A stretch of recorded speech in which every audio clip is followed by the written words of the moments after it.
올여름이 심상치가 않을 것 같아요. 굉장히 더울 것 같아요. 오늘도 뭐 여름 날씨고, 저 남쪽의 의성인가 이런 데는 뭐 30도 훨씬 넘은 것 같아요. 예, 코로나 더불어서 좀 올여름 우리가 또 하나님의 보호 속에서 잘 지낼 수 있어야 되겠습니다. 이렇게 성경에는요, 이렇게 족보가 곳곳에 나오고 있잖아요. 족보 언급이 많이 나와요. 이 구약 성경에 보면은 창세기 5장에서 본 것처럼 쭉 족보들이 나오고 있습니다. 10장에는 노아의 아들들의 족보입니다. 그래서 10장을 다시 보시면은 노아는 몇 아들이 있었습니까? 셈과 함과 야벳인데 각 아들들의 이제 그 후예들의 이름이 나오고 있습니다. 2절에서부터 5절까지는 노아의 셋째 아들 야벳의 아들들의 족보가 나오고 있고, 6절에서부터 20절까지는 함의 족보가 쭉 나오고 있고요. 그 다음에 21절에서 31절까지는 셈의 족보가 이렇게 쭉 나오고 있습니다. 그러면서 쭉 성경 읽어 나가면은 역대상에서는 무려 1장에서 9장까지가 쭉 족보 얘기예요. 저는 그래서 궁금해요. 성경 쭉 통독하시는 분들이 역대상 1장에서 9장까지 그 수많은 이름들을 일일이 다 읽어 나가시면서 성경 통독하실까? 물론 그렇게 성경 통독하시겠죠. 저는 그 대목이 이르면 유혹을 받아요. 이름들이 쭉 나와요. 5만 가지 이름이 쭉 나와요. 그래서 억지로 읽다 보면은 오히려 더 많은 은혜를 받아요. 하여튼 이 족보가 성경에 사이사이에 이렇게 나오고 있어요. 그런가 하면 신약 성경에서는 마태복음에 예수님의 족보가 나와요. 예수님의 족보가 신약 성경에서는 또 어디에 나오죠? 누가복음에 나오죠. 여러분, 마태복음에 나오는 예수님의 족보하고 누가복음의 3장에 나오는 예수님의 족보의 차이점 아시죠? 마태복음에서는 아브라함으로부터 예수님의 그 족보가 쭉 나오는데, 누가복음은 거꾸로 예수님으로부터 쭉 거슬러 올라가는데 어디까지 올라가요? 하나님까지 올라가요. 아주 정확하게들 성경을 또 많이 읽으시니까는 좀 아주 서로 주고받는 이런 것 좀 즐거움이 있습니다. 그 다음에 11장에서도 나중에 볼 것인데 10절에서부터 이제 끝절까지는 셈의 족보가 또 한 번 나오고 있어요. 왜 이렇게 성경에는 사이사이에 하여튼 하나의 매듭처럼 족보의 얘기가 이렇게 쭉 나오고 있는가? 족보의 기록을 통해서 우리에게 주시는, 우리가 꼭 같이 받아야 될 교훈의 하나가 무엇이겠는가? 여러분들 10장 마지막 절 32절에 다시 눈을 돌리셔서 보면은요, 이들은 그 백성들의 족보에 따르면 노아 자손의 족속들이요 홍수 후에 이들에게서 그 땅의 백성들이 나뉘었더라. 그러니까 홍수가 끝난 후에 이 지상에 존재하는 사람은 누구냐면 오직 노아 가족이었어요. 노아하고 세 아들과 그 며느리. 그러니까 8사람이었어요. 거기서 다시 온 종족과 민족이 쭉 여기서 번져나왔다. 이렇게 나오고 있어요. 그러니까 성경에서 곳곳에 족보를 취급하는 이유 중에 하나가 어디에 있느냐? 인류의 뿌리는 어떻다는 거예요? 인류의 뿌리는 하나라는 거예요. 인류의 뿌리는 같다. 다 같다. 한 뿌리에서 인간이 쭉 나와가지고서 쭉 전 세계로 퍼져나갔다는 것. 그죠? 불교의 교리 중에 하나가, 불교에서 교리 중에 하나가 뭐냐 하면은 만물 동근이라는 교리가 있어요. 만물 동근. 모든 것은 같은 뿌리를 가지고 있다. 만물 동근이라는 불교의 교리가 있어요. 성경에서 이 족보는 원칙적으로 이런 교훈을 자꾸만 앞부분에 성경에 일어났던 일들을 기록해 놓고 그 다음으로 넘어가기 전에 이런 족보가 이렇게 나오곤 해요. 그럼 우리가 해서 깨우치는 것은 그겁니다. 우리 그럼 인간의 뿌리는 어디에 있는가? 이 뿌리에서 나온 것들이 어디까지 퍼져나가는가? 과거를 보고 미래를 전망하면서 지금도 성경을 읽어나가라고 족보가 쭉 나오고 있습니다. 그래서 홍수 심판 후에 어떻게 나오느냐 하면은 셈과 함과 야베스 후예들로 전 구석구석으로 인류가 퍼져나가요. 그러면서 오늘에 이르게 되어져요. 그 근본은 쭉 셈의 후예나 함의 후예나 야베스 후예를 쭉 거슬러 가면 노아예요. 노아를 또 거슬러 올라가면 어디에서 시작했느냐? 하나님에서 시작이 되어져요. 그러면서 인간의 뿌리는 하나라는 것. 그래서 계속 상기시켜 나가요.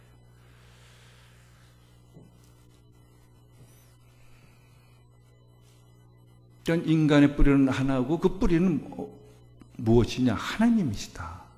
그러니까 하나님에서 인간이 생겨났고 인간이 지구촌 구석구석으로 흩어져 나가지고 오늘에 이르게 되어졌다는 것. 인간의 피조물 됨과 더불어서 한 공동체라는 것. 여기에 족보의 근본 교훈이 있습니다. 인류는 한 공동체라는 하나의 공동체라는 것. 인류는 한 공동체라는 한 배를 탔다는 것. 우리 이번 코로나로 인해 가지고서 정말로 세계 여러 나라들이 있고 민족이 있지만은 철실에 절감하는 것은 국경이 없어요. 온 세계 좀 같이 홍역을 치르고 있어요. 그죠? 국경이나 민족이나 특별한 사람이나 경계에 담이 없어요. 다 우리는 보면 여러 가지로 다른 것처럼 여겨집니다만은 결국은 같이 다 연결이 되어져 있어요. 인간은 하나님에 의해서 시작돼 가지고서 같은 공동체라는 것. 여기에 더 깊은 이게 성찰이 이런 또 은혜가 다시 한번 있어져야 될 겁니다. 자, 그러면서 이들이 이제 11장으로 넘어갑니다. 11장에서 먼저 나오는 무엇을 기록해 놨느냐 하면은 바벨탑 사건이 기록이 되어져 있어요. 이 족보 얘기가 나오는데 노아로부터 그 아들로부터 여러 종족이 생겨났다는 것. 그것을 얘기한 후에 11장으로 넘어와서 1절에서 9절까지 바벨 사건이 나옵니다. 자, 같이 봉독을 합니다. 1절에서 9절까지. 온 땅에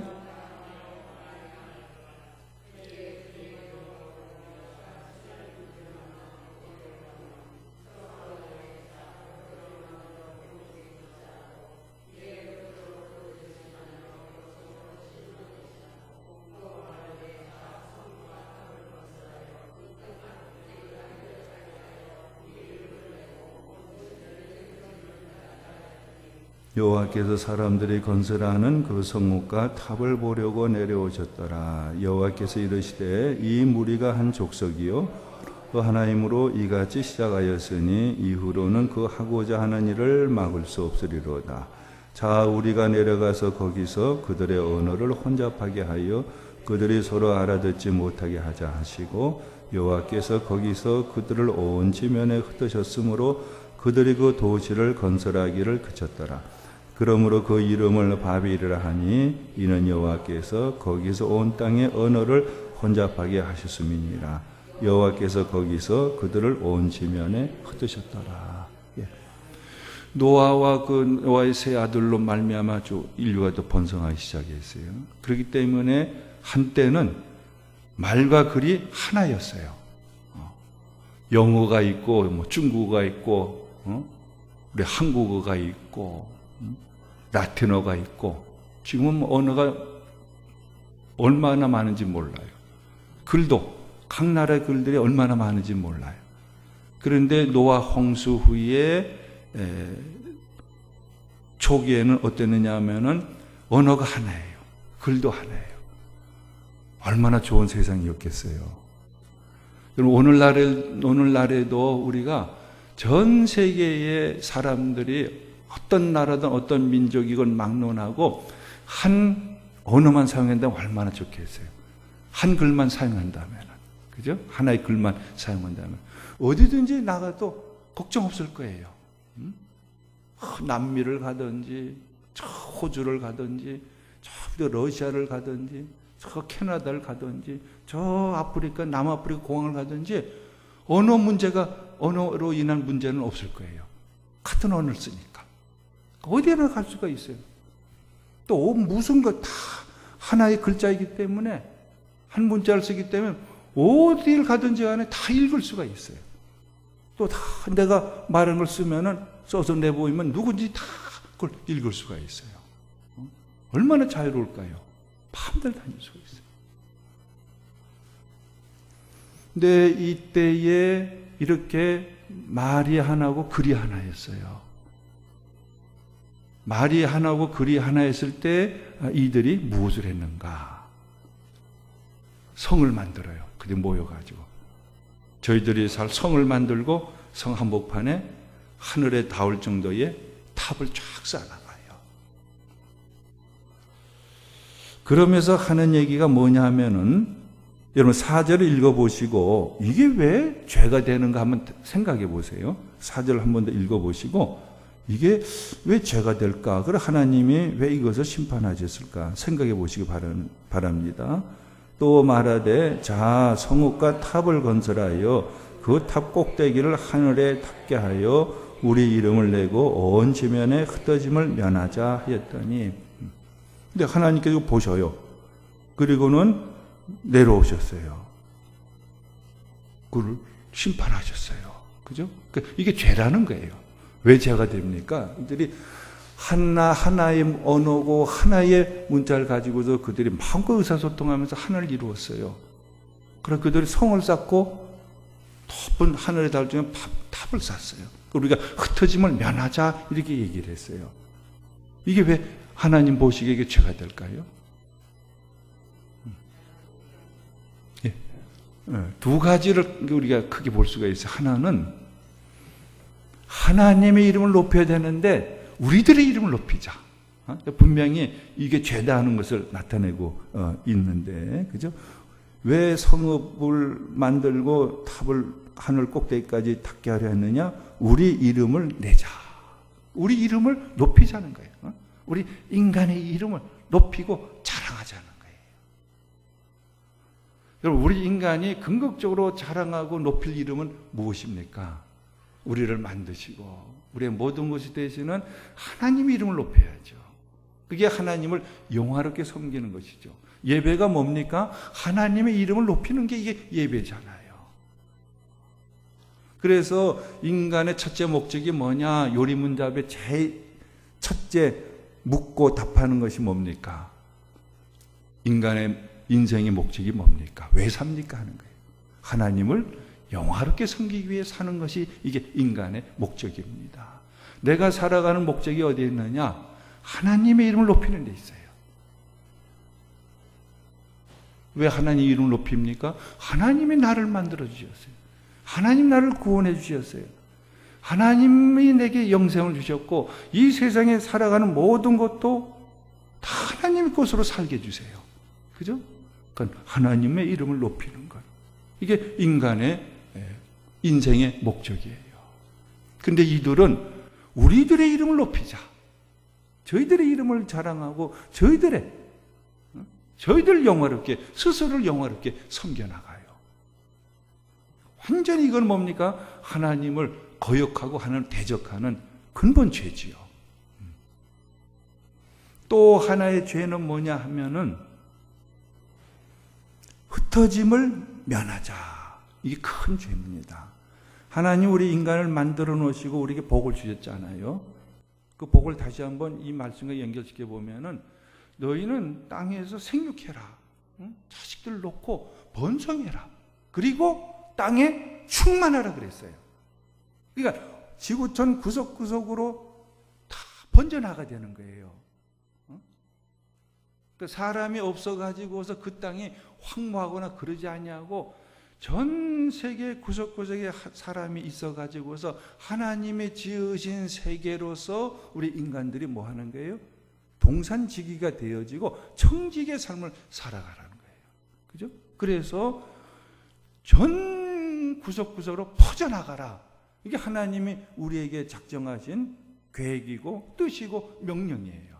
땅에 충만하라. 근데 이들은 자기들의 이름을 높이면서 우리들 흩어지는 것을 면하고 똘똘 뭉쳐가지고서 우리끼리 잘 살자. 완전히 하나님께서 주신 살아가는 기회를 이들은 완전히 하나님을 위한 것이 아니고 하나님의 뜻을 받드는 것이 아니라 자기들을 위한 것으로 완전히 바꿔버려요. 이게 아주 몹쓸 죄예요. 무서운 죄예요. 그것이 무엇으로부터 나타났느냐? 하나의 언어가 하나였다는 것. 통용하는 문자도 하나였다는 것. 그래서 그들이 마음껏 의사소통하고 하는 데는 자유롭고 하나로 서로 뭉칠 수가 있는데 그것이 무엇이 되느냐? 하나님을 대적하는 죄를 짓는 거기에 사용이 되어졌어요. 그래서 하나님께서 이들 이렇게 한 언어로서 한 문자로서 이들 내버려 주면은 못할 짓이 없겠다. 하나님 그렇게 말씀하세요. 자, 그래서 하나님이 어떠한 조치를 취하셨느냐. 자, 우리 6절에서 7절까지 읽어봅니다. 6절, 7절. 여호와께서 이르시되 이 무리가 한 족속이요 언어도 하나이므로 이같이 시작하였으니 이후로는 그 하고자 하는 일을 막을 수 없으리로다. 자, 우리가 내려가서 거기서 그들의 언어를 혼잡하게 하여 그들이 서로 알아듣지 못하게 하자 하시고. 그래서 8절에 여호와께서 거기서 그들을 온 지면에 흩으셨으므로 그들이 그 도시를 건설하기를 그쳤더라. 갑자기 그들의 혀가 막 바뀌어가지고 서로 알아듣지 못한다는 말을 막 해요. 같이 일을 하지 못해요. 서로 다 흩어지게 돼버려요. 그 하나님 뜻하신 대로 강제적으로 그들은 뭐가 되냐면 언어가 소통이 안 되어지고 뜻이 안 통하고 그러니까 제각기 흩어져 가지고서 결국은 저희들끼리 이렇게 나아가게 돼가지고 흩어지게 되어져요.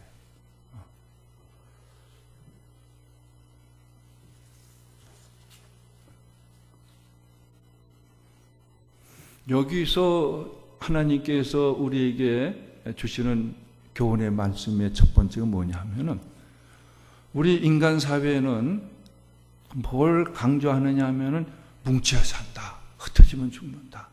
연합과 일치와 단합과 단결 이걸 계속 강조를 해요.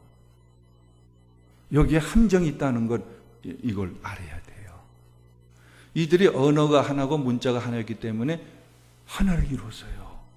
근데 그들이 뭘 했어요? 하나님을 대적했어요.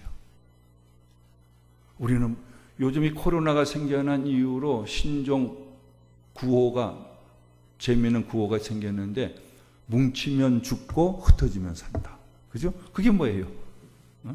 사회적 거리 두는 거 아니에요.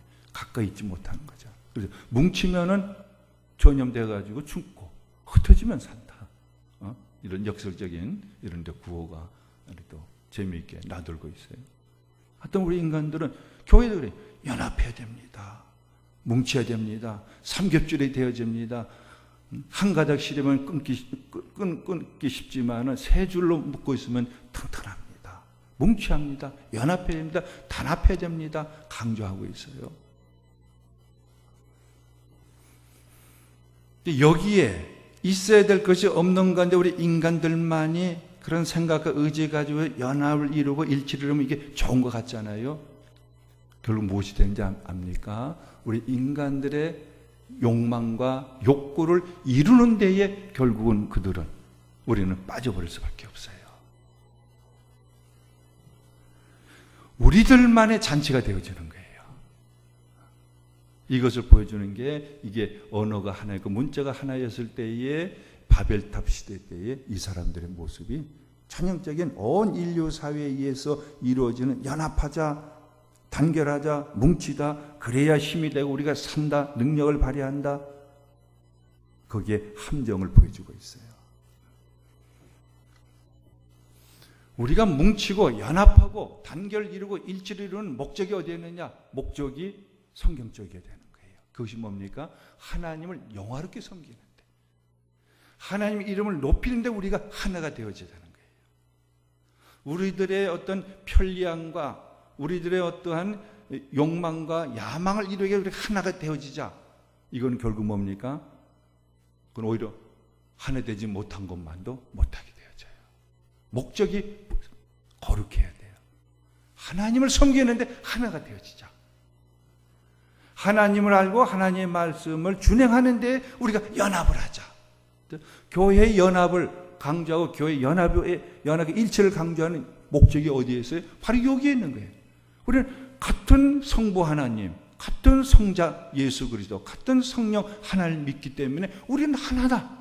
그래서 하나됨을 강조하고 연합과 일치를 우리가 추구해 나가는 것이지, 하나님은 빼버리고 우리끼리 하나를 이루자는 것은 그건 뭐가 되는 거예요? 그건 죄밖에 안 되는 거예요.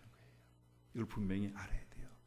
가정의 화목함과 가정의 하나됨도 목적이 어디에 있어야 돼요? 하나님을 섬기는데 하나가 되어져야 돼요. 이걸 잊어버려서는 아니 되어져요. 이것이 창세기 10장과 11장 바벨탑 사건과 연결해서 우리에게 주시는 첫 번째 교훈입니다. 우리가 왜 하나가 되려고 하느냐? 하나님 섬기는데 하나가 되어야 된다는 것. 우리가 분명히 또 알아새길 수 있어야 됩니다. 그래서 여러분 주기도문 보십시오.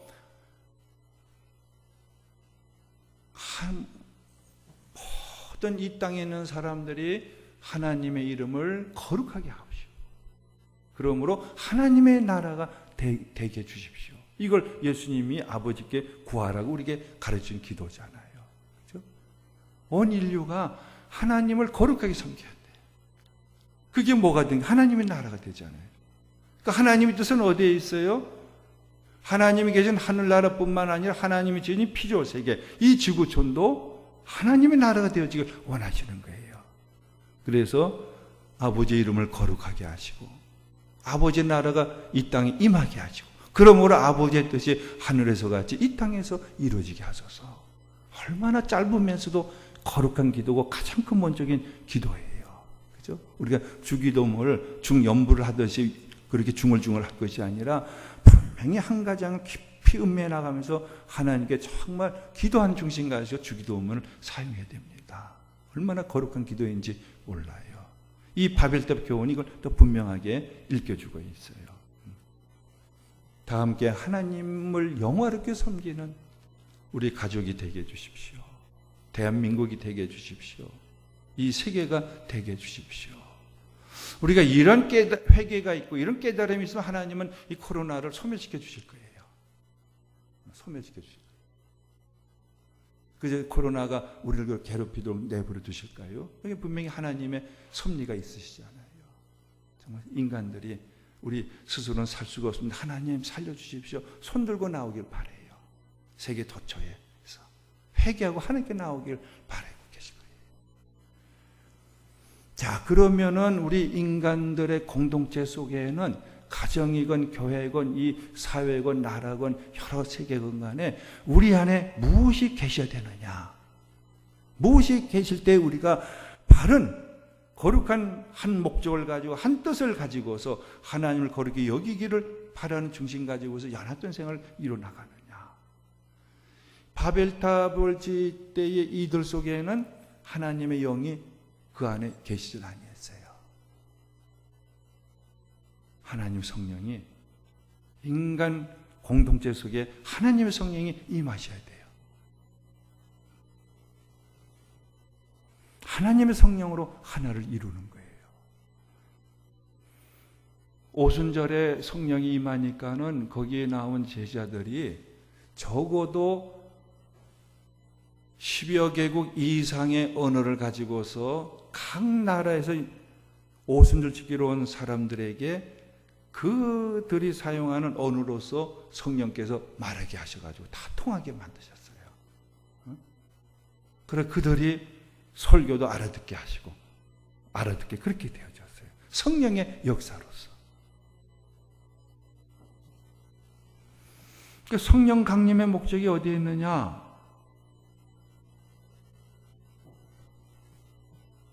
예루살렘과 온 유대와 사마리아 땅끝까지 이르러서 예수님의 증인으로 살아가게 하려고 성령이 임하셨어요.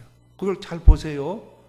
예루살렘, 예루살렘 보면 온 유대, 거기만 또 멈추느냐 하면 유대 너머의 그 원수지간인 사마리아에도 가고 땅끝까지 가게 하는 게 성령께서 하시는 일이에요. 그죠? 이들은 바벨 때 쌀 때 이들은 뭐냐면 우리 흩어짐을 면하자. 우리끼리 똘똘 뭉쳐가지고도 우리 향락과 쾌락을 즐기자. 하나님은 땅끝까지 흩어져 가지고서 하나님을 알고 경외해 나가는 하나님 나라를 세워나가려고 작정하셨는데 이들이 한 짓은 정반대 짓을 하고 있어요. 이걸 깨뜨리는 분이 누구시냐면 성령이신 거예요. 성령. 예수님이 너에게 성령이 임하면은 권능 받아 가지고서 너 이렇게 똥똥 한 곳에 뭉쳐 있는 것이 아니라 전 세계로 퍼져나가게 할 것이다. 아버지의 뜻을 이루게 할 것이다. 누가? 성령께서. 우리가 성령의 충만함의 목적을 바로 우리가 또 다시 한번 되찾을 수 있어야 돼요. 그래서 성령 충만하면 우리 감정적으로 아주 막 황홀해지고 어떤 능력을 입어가지고 힘이 생기는 건 좋은데 그거 가지고 뭐 하는 거예요? 나가서 하나님 믿으라고 예수님 믿으라고 외치는 데에 성령 충만의 목적이 있는 거거든요. 그죠? 다시 말해서 성령으로 말미암아 우리의 진정으로 하나를 이루고 하나를 이룬 의와 열매를 맺어 나갈 수가 있어요. 그래서 성령을 예수님께서는 보내주신 거고 우리가 성령 충만을 구하는 목적도 어디에 있냐면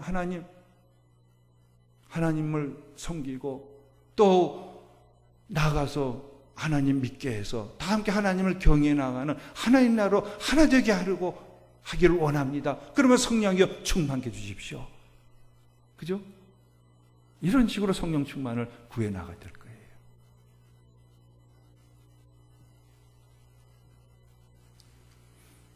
그래서 성령이 임하셔 가지고서 하나님의 뜻대로 하나님을 영화롭게 섬기고 흩어져서 하나님을 증거함으로 말미암아서 하나님의 나라를 이 땅에 세워나가는 첫 공동체가 무엇이냐 하면 그게 기독교회예요.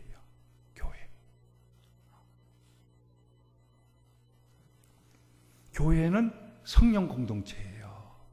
교회는 성령 공동체.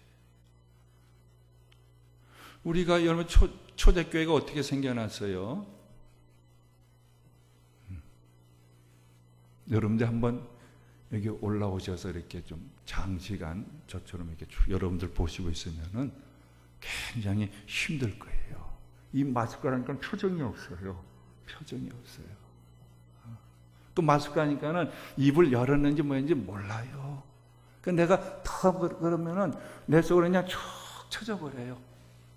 그걸 보는 거는 굉장히 힘이 들어요. 고도의 인내력과 더 하나님 찾고 하나님 의식하게 되어져요. 표정이 없어요. 표정이. 반응이 별로 없어요. 미안해요. 그건 결코 아닙니다만 겉으로 드는 거 잘못 보면은요 마네킹 앞에 서 있는 거예요. 마네킹 앞에. 굉장히 힘들어요.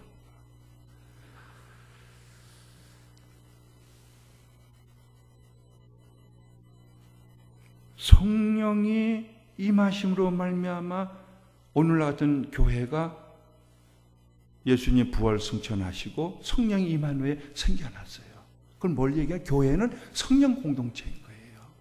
성령이 임함으로 말미암아 교회가 정식으로 세상에 등장하게 되어진 거예요. 아마 성령이 임하지 아니었으면 그 제자들이 그냥 다 흩어져 소멸해버리고 말았을 거예요. 성령이 임하심으로 말미암아서 하나님 안에서 한 공동체를 이루었어요. 그죠? 그리고 그들이 나가서 한 게 뭐예요? 예수님의 그리스도라는 것, 하나님의 살아계시는 하나님을 부르신다는 것, 하나님 증거하는 생활들을 이뤄 나갔어요. 그죠? 교회는 성령 공동체. 그러니까 교회에 성령이 충만할수록 교회는 교회다워지는 거예요. 아무리가 막 여러 뭉치자고 해가지고서 인위적인 방법 가지고 그 속으로 사귀자지 여러서 모여요. 그 안에 성령이 역사하지 않고 성령이 충만함이 없고 성령이 가만히 계시면 그건 뭐예요? 교회다움을 잃어버리는 거예요. 교회 능력을 잃어버리는 거예요. 교회 능력은 성령으로 말미암아 주시는 거룩한 능력이에요. 그죠? 교회다움은 어디에 있냐? 그러므로 성령의 충만함에 있는 거예요. 성령 공동체예요. 정말 우리가 이 코로나 대환란을 통해 가지고서 정말 우리가 간절히 영적인 부흥이 일어나야 돼요. 그죠? 무엇으로 영적인 부흥이 일어납니까? 성령께서 우리들 회개시켜 주셔야 돼요. 성령이 우리를 회개시키는 거예요. 성령은 회개하는 영이에요. 감화감동이라는 건 뭐예요? 타성에 젖어 있는 것, 나도 모르게 돌같이 굳어져 가는 것, 그걸 성령이 감화감동시키는 거예요. 마음을 막 움직여가지고 하나님으로 감격해 만들고 구속의 주님을 향하여서 감동이 일어나게 해주셔서 영혼이 살아나게 만들고 영혼이 춤추게 만들어요. 그게 성령이 하는 일이에요. 우리 성령을 바로 알아야 돼요. 내 마음에 태운 성령이 나를 환하게 비추면 뭐가든지 하나님을 즐거워해. 정말 내 영혼이 얼마나 피폐하고 내 영혼이 얼마나 지쳐있고 내 영혼이 얼마나 주저앉아 있는가 확 드러나요. 내가 이래서는 안 되지. 나 스스로는 펄떡 일어나게 돼요. 하나님 즐거워요.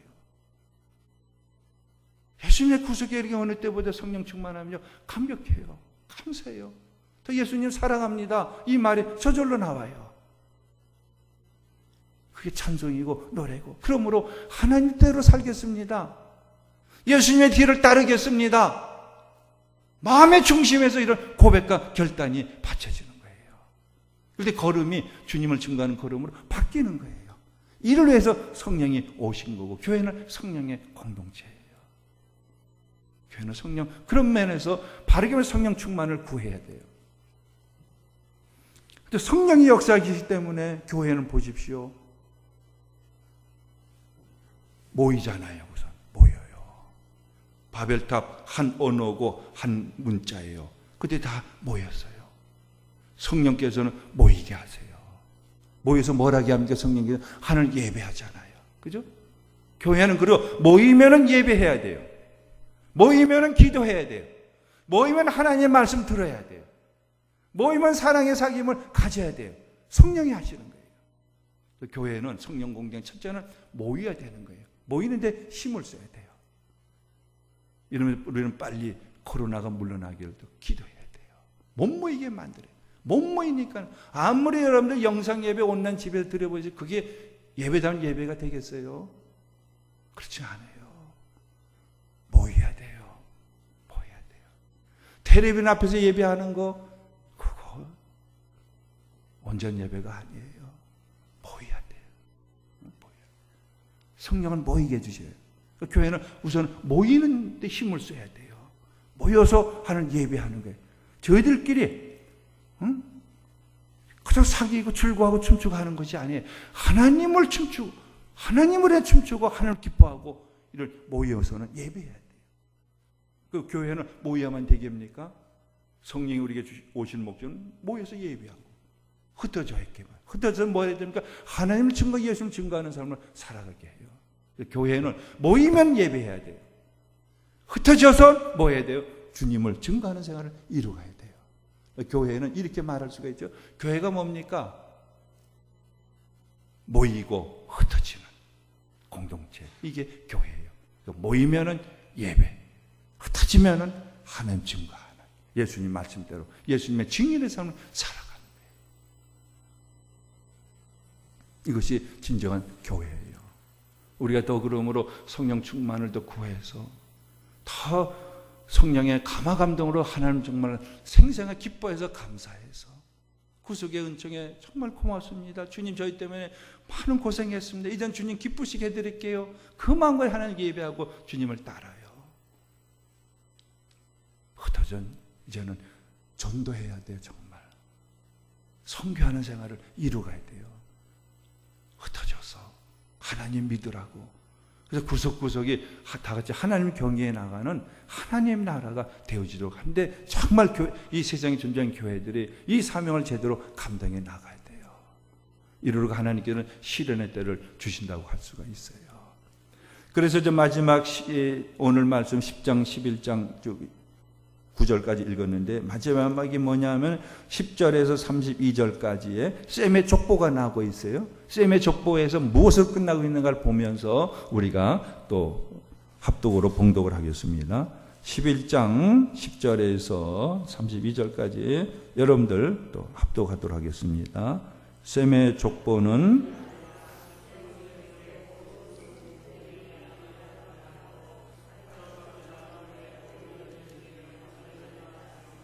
아르박사는 35세에 셀라를 낳았고 셀라를 낳은 후에 403년을 지내며 자녀를 낳았으며 셀라는 30세에 에벨을 낳았고 에벨을 낳은 후에 403년을 지내며 자녀를 낳았으며 에벨은 34세에 벨렉을 낳았고 벨렉은 낳은 후에 430년을 지내며 자녀를 낳았으며 209년을 지내며 자녀를 낳았으며 루우는 32세에 수룩을 낳았고 수룩을 낳은 후에 207년을 지내며 자녀를 낳았으며 수룩은 30세에 나흘을 낳았고 나흘을 낳은 후에 200년을 지내며 자녀를 낳았으며 나흘은 29세에 데라를 낳았고 데라를 낳은 후에 119년을 지내며 자녀를 낳았으며 데라는 70세에 아브람과 나홀과 하란을 낳았더라. 데라의 족보는 이러하니라. 데라는 아브람과 나홀과 하란을 낳고 하란은 롯을 낳았으며 하란 그 아비 데라보다 먼저 고향 갈대아인의 우르에서 죽었더라. 아브람과 나홀이 장가들었으니 아브람의 아내의 이름은 사레며 나홀의 아내의 이름은 밀가니 하란의 딸이요 하란은 밀가의 아버지이며 또 이스가의 아버지더라.